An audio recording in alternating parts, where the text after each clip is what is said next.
折り紙を使ってかわいいひまわりの折り紙ブーケを作っていきましょう。夏にぴったりのかわいい黄色いひまわりの立体的な折り紙ブーケです。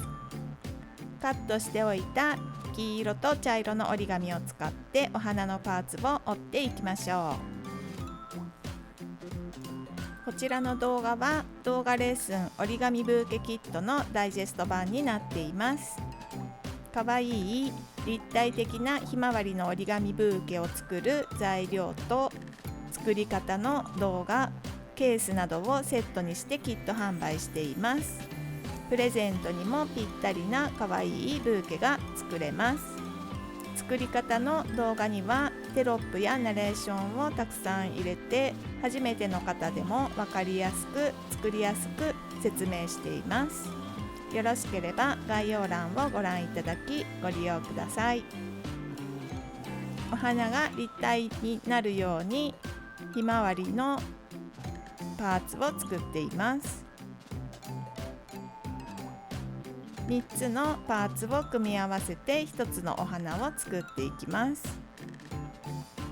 このようなパーツで花びらの間が広がってしまわないように両面テープで貼り付けておきましょ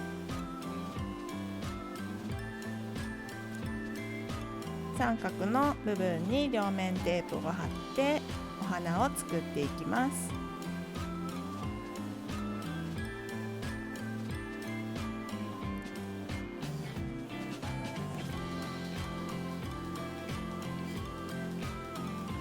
ここをきれいに仕上げておくととってもかわいいひまわりが出来上がります。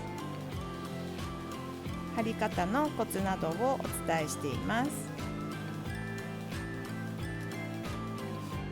お花のパーツを組み合わせたら花びらを指で広げたり押して少し折り目をつけたりしながら立体的なお花に組み合わせていきましょう。花びらに入った筋がとってもいい感じになっています。お花が作れたら葉っぱも作っていきましょう。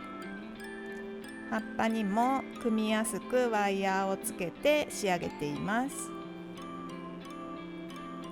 葉っぱをワイヤーをつけることによって少しカールをさせることができます。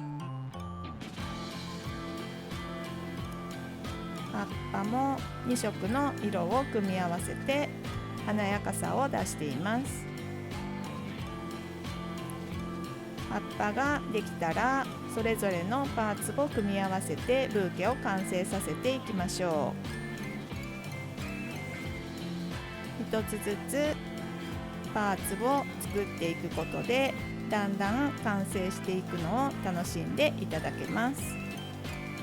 最後はリボンを V 字型にカットして仕上げていきましょう。サテンのリボンは半分に強く折ってしまうと線が入ってしまいますので、ふんわりとリボンを折り曲げ、輪になっていない方を長く、輪のところを短く切ることで V 字型に装飾することができます。